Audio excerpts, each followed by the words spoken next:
Have you ever heard it say that success leaves clues? It's also the same thing with failure, that failure also leaves clues. There are lifestyles that can predict whether somebody's going to be successful or not, because being successful or not is based on the principles you are, number one, adhering to, or number two, compromising to. In this video, we are going to talk about lifestyles and habits of people, especially young people, including believers, that is going to force you and compel you to be poor. And it's just a matter of time. And the good news is that all these habits were learned and you can unlearn them. On top of my list today is living beyond your means. This happens when people begin to develop the mindset of trying to impress the people around them. They might not necessarily have a high earning power, but then they want every gadget. They want every new release product. They want to rub shoulders with people that are financially free indeed, and they have the results showing in their business and in their life. They want to travel on expensive vacations. They want to live in expensive neighborhoods and all that.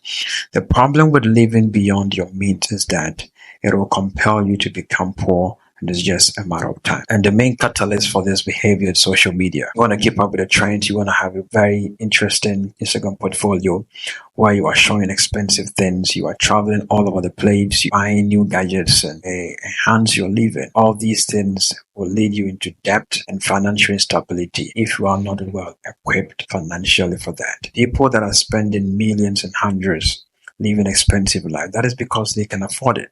So if you are not there, don't pretend you are there. There are certain things you can pretend. Time will tell if indeed you can maintain this lavish lifestyle in the long run. I learned an interesting knowledge on social media the other day. The person said that if you buy a Honda, even though you can afford the latest version of Mercedes, that is financial wisdom. But if you buy Honda because that is the highest you can afford, then that is a financial mistake or financial error. Because the ultimate key of sustainability is to always operate below your means. And if you're already stuck in this web, I want to teach you some things you can do starting today. The first one you want to do is that you need to track your expenses. You need to keep an eye on where every dollar of your money is going. It will help you at the end of the month. You'll be able to know, I spend this amount on this, I spend this amount on that. The next thing you can do is to set up a budget that prioritizes your needs over your wants. Everybody has wants and the list is endless. But the key here is to have a budget, a well-written down budget. It's not an imagination. Something that has to be written down. A budget that will put your needs above your wants. That is a way to deliver you from this problem of living beyond your means. And the third thing you can also apply is to learn to delay gratification. It's okay to say no today so that you can enjoy financial stability in the long run.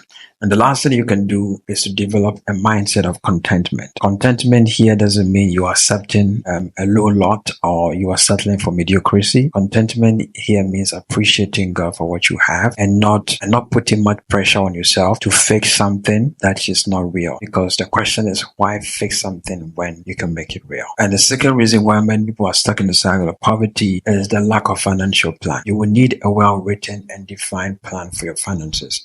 You need to have both long-term plans and short-term plans. People that don't have financial plans, they are easily distracted. They are easily involved in impulsive purchases. They don't really see the need to be disciplined for a season in order to be financially free. For instance, you get a raise at your workplace. Somebody gives you extra $100 as a gift, or maybe there's somehow there's an increment in your wage for this particular month. And the first thing you do is you buy things impulsively. You make sure you go on a revenge mission of buying anything, buying subscription, buying the shoe, buying that dress, buying that boot. Because if you have a plan, you realize that an extra cash is going to give me leverage to pay a debt in my life. Or an extra cash can be saved, and extra cash can be allotted into my investment because extra cash don't really come all the time. So once I have an extra cash and I have a written down plan, so what I can do, I want to invest this extra cash into my plan.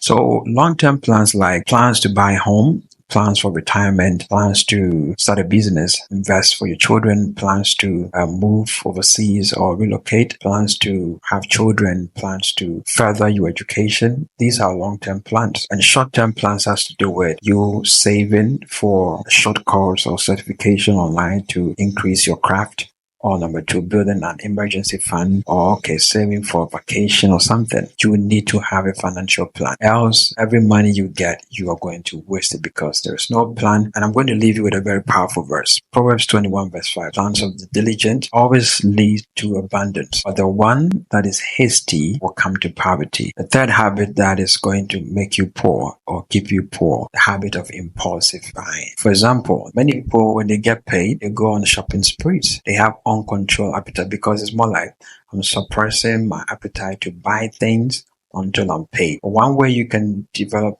a buffer against impulsive spending is to build a very strong mindset of discipline that I need to delay gratification, and also because of the plans I have regarding my finances, I don't need to waste my money. And number two, you need to have a plan anytime you're going to shop. Else you're going to grocery shopping, you come back home with shoes and bags and expensive gadgets that you never planned to have. Point number 4 on my list here is avoiding financial literacy and self-improvement. There's this story I read on social media of a barber that had an accident. He lost both of his arms, so they were sharing his story and appealing for funds. He was talking about the only thing he knows to do is to cut hair.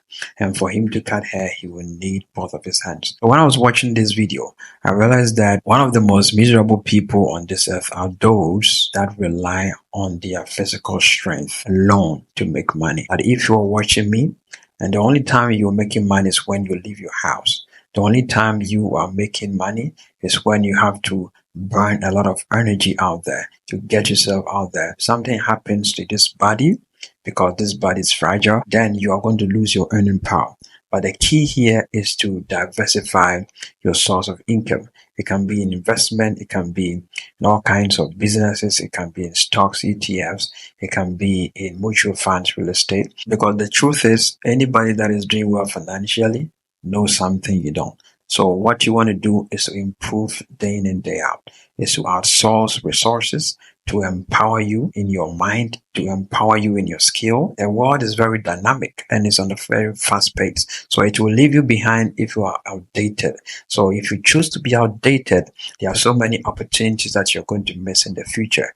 You're going to lose bigger opportunities that will increase your earning power. One thing you want to do is to outsource for education, going for financial literacy, going for mentors, going for self-improvement, going for different certifications to empower you. It doesn't have to be formal education. Your education can be you outsourcing every resource available to you to become a better version of yourself. To the last habit that is keeping people trapped in poverty, and that is neglecting their health. Many years ago, I used to have the habit of ignoring my health, and I would say God will take care of me, God will heal me, God will protect me. So I hardly went for checkups, I hardly went to check my vitals, and I know that is a mindset for a lot of believers. So God forbid, but something happens to your body, it becomes very detrimental because at the beginning stages, they were not aware. So one of the things you want to do if you want to shield yourself from poverty, to break the cycle, is to make sure you take proper care of your body. Exercise, eat well, make sure you eat in balanced diet, drink a lot of water, doing constant checkups with your body, checking your vitals, your sugar levels, checking your heart rate, everything checkable. Make sure you're doing that because you only have one body. And if you lose this body, there is no spare body. Take care of your body will take care of your finances. I know breaking these habits won't happen overnight, but small actionable steps is needed for you to become financially stable. So you can start to let me know in the comment section what habits you are willing to tackle first. I'll see you another time. Bye-bye.